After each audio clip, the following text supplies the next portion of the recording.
क्या भारत में कोरोना की दूसरी लहर में पाए गए डेल्टा वेरिएंट से घर घर और परिवार में तेजी से संक्रमण फैला है?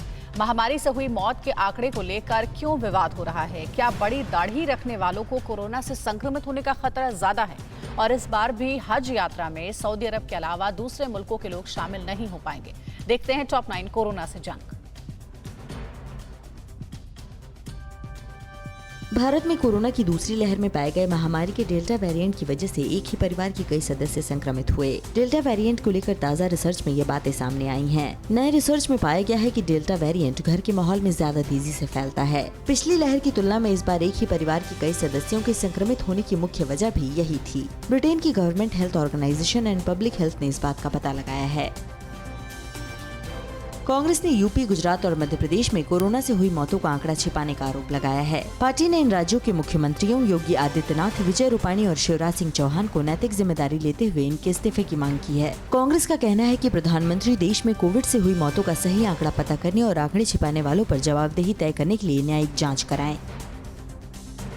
दिल्ली एम्स के डायरेक्टर डॉक्टर रणदीप गुलेरिया ने कहा है कि राज्य सरकारें कोरोना से होने वाली मौतों के सही आंकड़ों को जुटाएं और सामने लाएं। डॉक्टर गुलेरिया के मुताबिक मौत के गलत आंकड़ों से कोरोना महामारी से लड़ने की देश की रणनीति बेकार हो सकती है। डॉक्टर गुलेरिया का ये बयान ऐसे समय में आया है जब कई राज्यों पर कोरोना से होने वाली मौतों की सही संख्या छिपाने का आरोप लग रहा है।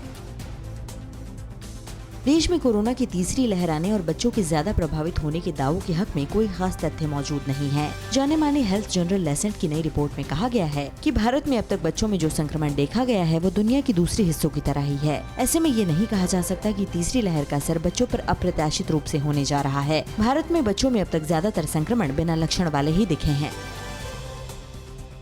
दिल्ली में कोरोना की दूसरी लहर के काबू में होने के दौरान सीएम अरविंद केजरीवाल ने कहा कि अब तीसरी लहर का खतरा है। उन्होंने कहा कि इंग्लैंड में कोरोना के मामले बढ़ रहे हैं जबकि 45% लोग वहां वैक्सीन लगवा चुके हैं। इसीलिए हमें हाथ पर हाथ रख कर नहीं बैठना है, अगली चुनौतियों से निपटने की तैयारियों में लगना है। उन्होंने कल दिल्ली के 9 अस्पतालों में 22 ऑक्सीजन जनरेटर प्लांट की शुरुआत की। दिल्ली में अब 27 ऑक्सीजन जनरेटर प्लांट हो गए हैं। कोरोना को लेकर एक ताज़ा रिसर्च की रिपोर्ट में पता चला है कि जानलेवा महामारी का संक्रमण लोगों की लंबी दाढ़ी से भी बढ़ता है। एक्सपर्ट का कहना है कि यदि किसी की दाढ़ी काफी घनी है और बड़ी है तो उसमें मास्क फिट नहीं आते, इसीलिए आपका मुंह नाक सही से कवर नहीं हो पाता है और ऐसे में वायरस आपके अंदर आसानी से प्रवेश कर लेता है। एक्सपर्ट्स का कहना है कि लंबी दाढ़ी रखने वाले न सिर्फ खुद के लिए खतरा बढ़ा रहे हैं बल्कि उनकी वजह से दूसरे भी कोविड से संक्रमित हो सकते हैं। कोरोना को लेकर दुनिया भर में हुई स्टडी में इस महामारी के अलग अलग लक्षण देखने को मिले हैं। अब ताज़ा रिसर्च में कोविड नेल्स की भी पहचान की गई है, यानी आपके नाखूनों में भी कोरोना संक्रमण के लक्षण दिखे हैं। Britain based Covid symptom study app के एक रिसर्च में एक्सपर्ट्स ने उन लक्षणों का संकेत दिया है जो कोरोना से ठीक होने के बाद नाखूनों में दिखाई देता है।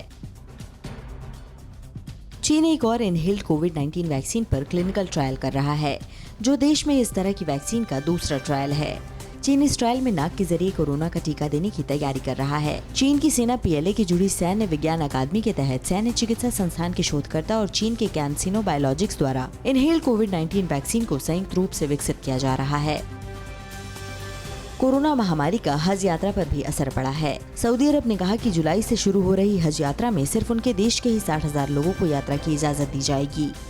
ये लगातार दूसरा साल होगा जब हज यात्रा में दूसरे देशों के जायरीनों को शामिल होने की इजाजत नहीं होगी। इस साल हज 17 से 22 जुलाई तक होगा। इसमें 18 से 65 साल की आयु के लोग हिस्सा ले सकेंगे। हज यात्रियों के लिए वैक्सीनेशन जरूरी होगा। परवाह देश की, सोमवार से शुक्रवार रात 10 बजे TV9 भारतवर्ष पर।